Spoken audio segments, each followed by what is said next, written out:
जी बिल्कुल, आपने social media activist की बात की, मसूद की वो जो है वही बात मुझे याद आ जाती है कि पहुंची वहीं पे खाक जहां का खमीर था। और ये बात यहाँ पर हमें फिट होती एग्जीक्यूट होती नज़र आ रही है कि हमने देखा कि 1960s की हम बात करें तो तब ईरान क्या था और आज का ईरान कैसा है। सेकुलरिज्म पहले भी था और कुछ खत्म कर दिया गया। जब कह लें कि रईसी ने हुकूमत संभाली उसके बाद हर चीज़ पर आपको एक शरई तौर पर नज़र आती थी। हम जो है अगर बात करें तो हम अब देख रहे हैं कि रईसी ख़ानदान अब जो है वो पस्ती का शिकार होता नज़र आ रहा है, क्योंकि अब जो है अब उनकी नहीं चलने वाली, क्योंकि अब हिजाब करना या इस्लाम का लिबादा ओढ़ना, इस्लाम को फॉलो करना एक अलग बात है, इस्लाम का लिबादा ओढ़ना ये एक अलग बात है। तो वहाँ पर बहुत ज़्यादा इस्लामी इंतशार ये फैलना शुरू हो गया था। डेट्स वाई कि अब जो है इस तरह की रेवोल्यूशन की बहुत ज़रूरत थी। हमने देखा बांग्लादेश में कल हसीना वाजिद अपना इस्तीफ़ा दे के मुल्क से फ़रार हो गई, इंडिया को उन्होंने रुख कर लिया। यही रेवोल्यूशन मैं चाहता हूँ कि ईरान में भी आए और भी जहाँ पर ये साम्राज्य डिक्टेटरशिप का सामना। पाकिस्तान में आनी चाहिए रेवोल्यूशन, इस पर नो कमेंट। जी बिल्कुल, अमेरिका ने तो ये मतलब ऑफ़र कर दिया है कि जैसा कि अभी वो इसराइल की तरफ अपना अटैक करने की सारी तैयारियां कर रहे हैं इस्माइल हानिया के कत्ल के बाद। अमेरिका जो है ना वो तो अपनी मतलब फुल कोशिश कर रहा है कि ईरान जो है ना वो अटैक ना करे उसी के ऊपर। तो ईरान के अंदर भी काफ़ी डेवलपमेंट हो रही, क्योंकि ईरान की ये बहुत बड़ी इंसल्ट है कि एक मेहमान जो कि स्टेट का मेहमान था उनका, और उसको वहाँ पर एक कत्ल किया गया है एक साजिश के तहत। तो ईरान की अब बड़ी जंग हिसाई हो चुकी है दुनिया के अंदर। अब वो सिर्फ दुनिया ये वेट कर रही है कि ईरान कब इसराइल के ऊपर अटैक करेगा। तो इसी तरह बांग्लादेश के अवाम बड़ा इनकलाब लेकर आई है। 15 साल से उसकी जो हसीना वाजिद थी उसको मतलब एक इक़्तिदार के ऊपर कब्जा जमा के बैठी हुई थी। फिर एक मतलब एक महीने से तकरीबन उधर एक तहरीक चली हुई थी जो तुलबा ने चलाई हुई थी। तो माशाल्लाह बड़ा उन्होंने गेन किया है कि एक मतलब जैसे कि आर्मी भी उनके साथ आर्मी को भी घुटने जो है अपने टेकने पड़े, और उसने भी इनको बोल दिया कि मतलब 45 का अल्टीमेटम है कि आप 45 मिनट के अंदर जो है ना वो आप बांग्लादेश छोड़ कर चली जाए। सलाम नमस्ते सत श्री अकाल, मैं हूं सिद्रा आबिद अली ऑफिशियल के साथ। आज हम लोग बात करेंगे रेवोल्यूशंस की 2024 के अंदर आपको दिखाई दे रही हैं। पहले बांग्लादेश में दिखी और आप कह लें कि ईरान में नज़र आ रही है। ईरान का एक बहुत बड़ा एक्टिविस्ट मसूद की बात करते हैं, उनका नाम काफ़ी डिफिकल्ट है तो मसूद के नाम से शायद आप उनको जान चुके होंगे। एक बहुत बड़े एक्टिविस्ट हैं ईरान के, रिसेंटली कह लें कि as a president of Iran select हुए हैं। एंड स्पेशली अगर देखा जाए तो सेकुलरिज्म पर बिलीव करने वाले हैं। जो सूरत हाल ईरान की चल रही है, लाइक वहाँ पर बहुत ज़्यादा फ्रीडम फाइटर्स नज़र आ रहे हैं। क्या लगता है सर आपको, जिस तरह से ईरान की सिचुएशन है, फ्रीडम फाइटर्स हैं, हर कोई वहाँ पर आज़ादी चाहता है, बुरखे जलाए जा रहे हैं, औरतें सड़कों पर निकल के एहतजाज कर रही हैं, वो कह रही हैं कि येस वी वांट फ्रीडम। और ये क्या लगता है आपको कि ये बंदा फ्रीडम दिलवाएगा इन लोगों को? जी बिल्कुल, आपने सोशल मीडिया एक्टिविस्ट की बात की, मसूद की वो जो है वही बात मुझे याद आ जाती है कि पहुंची वहीं पे खाक जहां का खमीर था। और ये बात यहाँ पर हमें फिट होती एग्जीक्यूट होती नज़र आ रही है कि हमने देखा कि 1960s की हम बात करें तो तब ईरान क्या था और आज का ईरान कैसा है। सेकुलरिज्म पहले भी था और कुछ खत्म कर दिया गया। जब कह लें कि रईसी ने हुकूमत संभाली उसके बाद हर चीज़ पर आपको एक शरई तौर पर नज़र आती थी। हम जो है अगर बात करें तो हम अब देख रहे हैं कि रईसी ख़ानदान अब जो है वो पस्ती का शिकार होता नज़र आ रहा है, क्योंकि अब जो है अब उनकी नहीं चलने वाली, क्योंकि अब हिजाब करना या इस्लाम का लिबादा ओढ़ना, इस्लाम को फॉलो करना एक अलग बात है, इस्लाम का लिबादा ओढ़ना ये एक अलग बात है। तो वहाँ पर बहुत ज़्यादा इस्लामी इंतशार ये फैलना शुरू हो गया था। डेट्स वाई कि अब जो है इस तरह की रेवोल्यूशन की बहुत ज़रूरत थी। हमने देखा बांग्लादेश में कल हसीना वाजिद अपना इस्तीफ़ा दे के मुल्क से फ़रार हो गई, इंडिया को उन्होंने रुख कर लिया। यही रेवोल्यूशन मैं चाहता हूँ कि ईरान में भी आए और भी जहाँ पर ये साम्राज्य डिक्टेटरशिप का सामना। पाकिस्तान में आनी चाहिए रेवोल्यूशन, इस पर नो कमेंट। मतलब पाकिस्तान पे हम ओपनली बात नहीं कर सकते कैसी रेवोल्यूशन आनी चाहिए या नहीं आनी चाहिए। काइंडली सर आपको क्या लगता है कि पीपल वर वेरी एक्साइटेड जिस तरह से रेवोल्यूशंस आ रही हैं, लोग आज़ादी चाहते हैं, खासकर जहनी गुलामी से आज़ादी चाहते हैं और उनको जहनी गुलामी मिल भी रही है। वहाँ पर यूथ देख लें, यहाँ पर आपको वुमेन फ्रीडम फाइटर्स नज़र आ रही हैं, मैन फ्रीडम फाइटर्स नज़र आ रहे हैं। फ्रीडम फाइटर्स के आगे ना तो कोई इदारा मतलब समझ लें कि स्ट्रॉन्ग हो सकता है। फ्रीडम फाइट्स जो भी करेगा, हमने देखा बांग्लादेश में जो है स्टूडेंट्स थे, एक निहत्ते स्टूडेंट्स थे, उन्होंने जो है वो हसीना वाजिद का तख्ता पलट के रख दिया। हसीना वाजिद जिसने 4 दफ़ा तख्ते पर जो है वो कदम रखा, 4 साल लगातार 4 दफ़ा जो है मुंतखब हो चुकी हैं वज़ीर आज़म।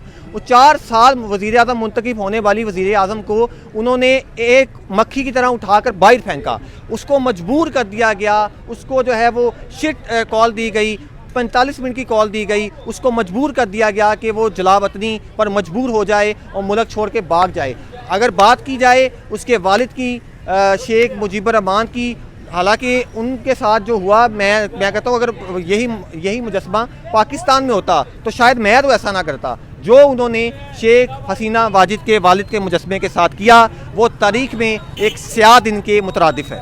ईरान की बात की जाए तो डेफिनेटली सी बात है, सऊदीया मॉडर्न नज़र आ रहा है, दुबई मॉडर्न नज़र आ रहा है। अब ईरान की बात है, ईरान के ताल्लुकात कह लें कि अमेरिका के साथ बड़े खुशगवार नज़र आते थे, नासा से कोलैबोरेशन नज़र आती थी, वहाँ पर प्रोजेक्ट्स बनाए जाते थे। और फिर एक दौर आया जब रईसी की हमें हुकूमत नज़र आई, वहाँ पर सैंक्शंस लगा दिए गए। ये क्या लगता है, ये सैंक्शंस रिमूव हो जाएंगे अब इनकी हुकूमत आने के बाद? चांसेस हैं, प्रिडिक्शन की जा सकती है, एक्सपेक्टेशंस की जा सकती हैं कि इस तरह का सेकुलरिज्म हमें जो है वो दोबारा ईरान की सरजमीन पर देखने को नज़र आएगा। लेकिन कुदरत की चाल है, किसी की तरफ भी जा सकती है। लेकिन मैं इस चीज़ को ऑन करता हूँ कि जो वही बात मैंने स्टार्ट में की, अभी फिर वही करता हूँ कि पहुँची वहीं पर खाक जहाँ का खमीर था, तो हमने उसी की तरफ लौट के जाना है जहाँ से इसकी इब्तदा हुई है, जो आगाज़ हुआ है हमने उसी की तरफ जाना है। तो ये जो है वो मैं समझता हूँ कि इस तरह का अगर रेवोल्यूशन आता है तो इसमें ये भी होगा कि अगर रेवोल्यूशन इस तरह का इनकलाब आ जाता है तो मुल्क की तरक्की में जो है वो खुशाइन इजाफा होगा, मुल्क बहुत ज़्यादा। थैंक यू सर बात करेंगे जिस तरह से कह लें कि 2024 के साल के अंदर 2 मुल्कों के अंदर बड़ी ज़बरदस्त रेवोल्यूशन नजर आई। बांग्लादेश की बात करें तो वहाँ पर शेख हसीना वाजिद मुल्क को छोड़कर जलावतन कर दिया गया, दिल्ली में जाकर पनाह ली उसने। यहाँ पर अगर ईरान की बात करें तो ईरान में भी हमें रेवोल्यूशन नज़र आ रही है। जब से कह लें कि रईसी ख़ानदान के एक बड़े सरबराह की डेथ हुई है, उसके बाद रईसी ख़ानदान का जवाल शुरू हो गया। एक नए एक्टिविस्ट जो कि ईरान के बहुत बड़े एक्टिविस्ट हैं, उन्होंने गद्दी संभाली। अगर मसूद की बात करें, क्या कहना है आपका कि ये एक्टिविस्ट ईरान को एक नई दौर की तरफ लेकर जाएंगे जिस तरह से ईरान पहले नजर आता था, और अमेरिका ये सैंक्शंस हटा देगा ईरान के ऊपर से? जी बिल्कुल, अमेरिका ने तो ये मतलब ऑफ़र कर दिया है कि जैसा कि अभी वो इसराइल की तरफ अपना अटैक करने की सारी तैयारियां कर रहे हैं इस्माइल हानिया के कत्ल के बाद। अमेरिका जो है ना वो तो अपनी मतलब फुल कोशिश कर रहा है कि ईरान जो है ना वो अटैक ना करे उसी के ऊपर। ईरान के अंदर भी काफ़ी डेवलपमेंट हो रही, क्योंकि ईरान की ये बहुत बड़ी इंसल्ट है कि एक मेहमान जो कि स्टेट का मेहमान था उनका, और उसको वहाँ पर एक कत्ल किया गया है एक साजिश के तहत। तो ईरान की अब बड़ी जाग हिसाई हो चुकी है दुनिया के अंदर। अब वो सिर्फ दुनिया ये वेट कर रही है कि ईरान कब इसराइल के ऊपर अटैक करेगा।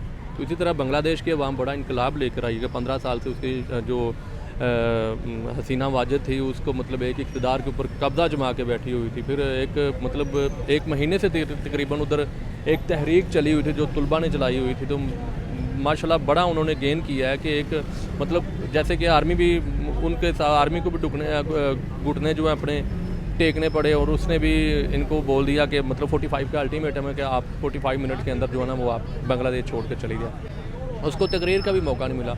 ये कौमों के अंदर जो होता है ना ये इनकलाब होता है जो इस तरह लेकर आते हैं। तो इंशाल्लाह ईरान भी जो है ना वो इस्लामिक कंट्री है, वो इंशाल्लाह वो कम बैक करेगा। ईरान के अंदर खेलें कि बहुत ज़्यादा ऐसी वीडियोस नज़र आ रही है जिसमें बताया जा रहा है कि ईरान पहले बहुत ज़्यादा वेस्टर्नाइज आपको नज़र आता था, और अगर आज के ईरान की बात की जाए तो आपको बहुत ज़्यादा शरई तौर पर नज़र आते हैं। वहाँ पर कुछ वीडियोज़ ऐसी देखने को मिले जहाँ पर जो औरतें हैं they're saying we are not going to wear more burqa, मतलब वो कह रहे हैं कि हम बुरखा नहीं पहनना पसंद करेंगे, हमें भी आज़ादी चाहिए, ड्राइविंग चाहिए। जैसे सऊदीया देख लें, दुबई देख लें, इतने मॉडर्न वहाँ पर हो रहे हैं। तो ये भी वही मॉडर्निटी चाह रहे हैं। नहीं देखें, एट दी एंड तो वही है जो अल्लाह पाक की ज़ात ने मतलब जो हुक्म है, ज़ाहिर है ये रियलिटी की तरफ आ रहे हैं, बड़ी अच्छी बात है। यही चीज़ें जो होती हैं इनकलाब, क्योंकि ये अल्लाह की मदद इसमें शामिल होती है कि जब आप अल्लाह के अहकामात के ऊपर उसकी पैरवाई करते हो तो आपको जो है ना अल्लाह की मदद शामिल होती है। जब आप कुरान और सुन्नत से इन चीज़ों से पीछे हट जाओगे तो ज़िल्लत आपका मुकद्दर बन जाती है। अरबों के हवाले से तो हदीस है नबी पाक सल्लल्लाहु अलैहि वसल्लम की कि ये अपनी याशियों में इस तरह ये बर्बाद हो जाए, इनके लिए हलाकत है। और आप देखें कि अभी ये इसराइल जो है ना, इसराइल या ईरान का अभी जो मतलब तनाज़ा चल पड़ा, ये अकेले ईरान का नहीं है, ये पूरी मुस्लिम कंट्री का है। आप देखें गज़ा के अंदर क्या सूरत हाल है कि वहाँ पर तकरीबन 50,000 से भी ज़्यादा जो है ना, वो तो अभी सिर्फ एक काउंटिंग ये है कि मीडिया के ऊपर जो एक स्क्रीन मेन स्क्रीन के ऊपर मतलब काउंटिंग है, पीछे तो अल्लाह की ज़ात ही जानती कि क्या बर्बरियत वहाँ पर हुई पड़ी है।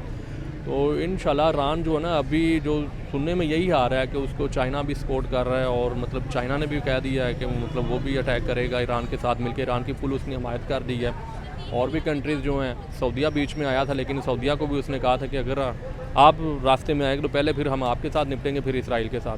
तो सऊदीया ने भी कह दिया ठीक है, बस अब उनकी तैयारियां तकरीबन मुकम्मल हो चुकी हैं, अब सिर्फ यही वेट है कि वो कब अपना अटैक करते हैं उसके ऊपर। बिल्कुल आपकी बात सही है। ये थी पाकिस्तानी अवाम की राय। आपकी क्या राय है नीचे के कमेंट सेक्शन में बता सकते हैं। हमारे चैनल को सब्सक्राइब करना बिल्कुल मत भूलिएगा। तो मिलता है अगली वीडियो में। अल्लाह हाफिज़।